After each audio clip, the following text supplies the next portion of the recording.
Okay, welcome to Russia, turn 5/8. This is the beginning of the final turn of the game. Russia has 58 IPCs to spend. They're going to spend 30 on 3 fighters, and then the other 28 on 4 infantry, and artillery, and 2 tanks. All right, they will be declaring 3 attacks this turn. They're going to walk 2 guys from Finland into Norway and take Norway. And they don't really need to do this, but just to see if they can anyway, they're going to try and take Warsaw. Because remember, they don't really need to worry about defense at this point. I don't think there's too much that the Germans can do to get anything from the Russians. But just for the hell of it, we're going to send 2 tanks from Leningrad. And all of the planes, okay? The planes from Leningrad will have 3 left, and the planes from Moscow will have 1 left. Other attacks, we are also going to attack Ukraine, because we want to clear them out of there. So this guy from Bryansk and this guy from Rostov will be coming in. The 2 tanks from Moscow and the 2 tanks from Stalingrad will also be coming into that attack. So that's kind of a no-brainer. Okay. I think we're on.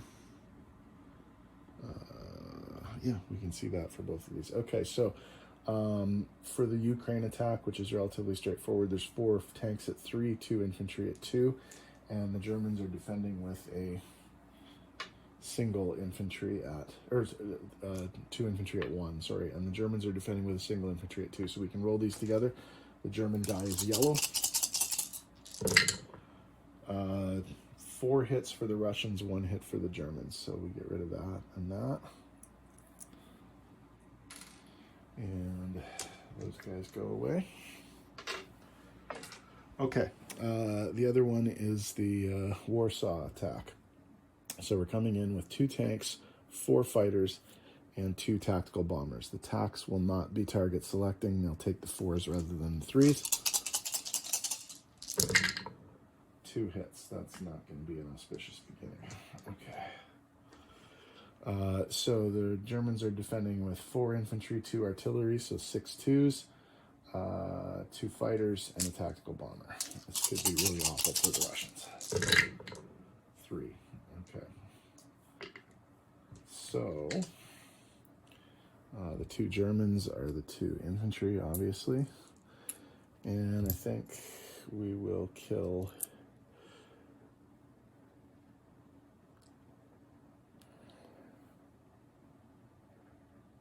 two fighters and a tac.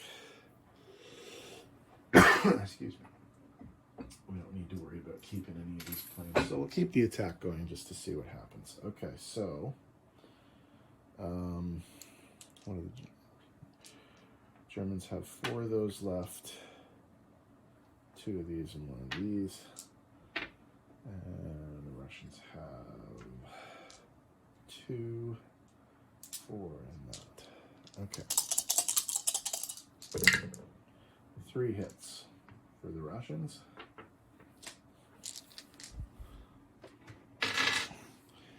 And 4 hits for the Germans. Okay, so that's all the planes. So there's only a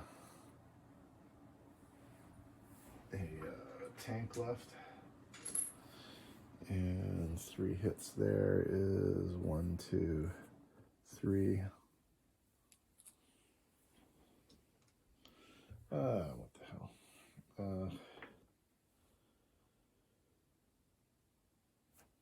See if we can get the land piece. Okay. Hit.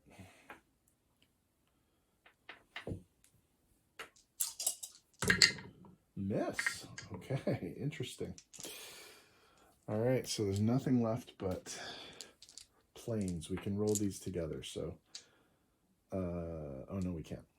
So tank, hit, 2 planes, or 3 planes.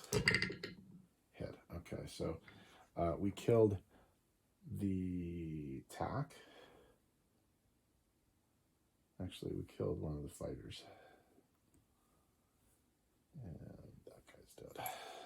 Okay, so all the planes are gone. And all of these guys are gone. Okay. So in terms of non-combat movement, let's have a look at what we're doing here. Okay. The 2 artillery from Finland are going to move into Leningrad. The 2 artillery from Archangel are also going to move into Leningrad. I'll tidy this up as I go.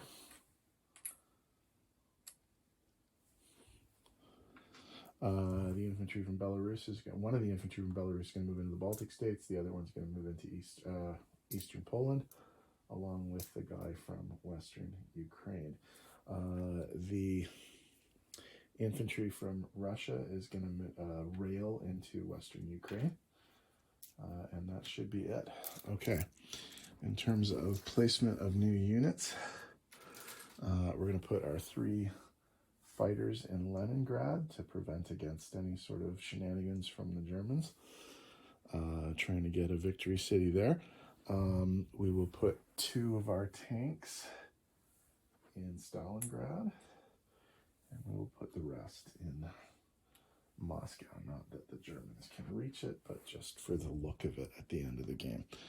Okay, in terms of money changing hands, up 3 for Ukraine, up 3 for Norway, so that's +6, and -6 for the Germans, means that we have a 61 to 55 situation for the Reich point, -6, 44 to 38, +6, 34 to 40. Okay. Bonuses, not that it matters because they're not going to get a chance to spend this money, but just for the sake of form, they do control that. Yes. And now we have 2 of those, so it's 3, 6, 8, 10. 40 is 50. But we do get some Lend-Lease as well, which might affect defense. Lend-Lease is gone on the Pacific side. However, on the Europe side, we are going to still get a chance to roll the die. So let's have a roll. 3, we get a tank in Archangel. Okay, so they weren't able to take Warsaw, but they were able to take back Ukraine and thereby prevent the Axis from having any reasonable chance at the resources point. The Japanese are going to pick up Siberia this turn, but it won't matter because you need 3 resource points and they're only going to have 2. So the Russians were able to defend the motherland pretty effectively, and we are on to the Japanese turn next. So see you next video. Well, for what it's worth, the anti-aircraft artillery in Rostov will move forward into Ukraine, but I don't think it's going to make a difference in the end game anyway, but what the hell. All right, on to the Japan video. See you next turn.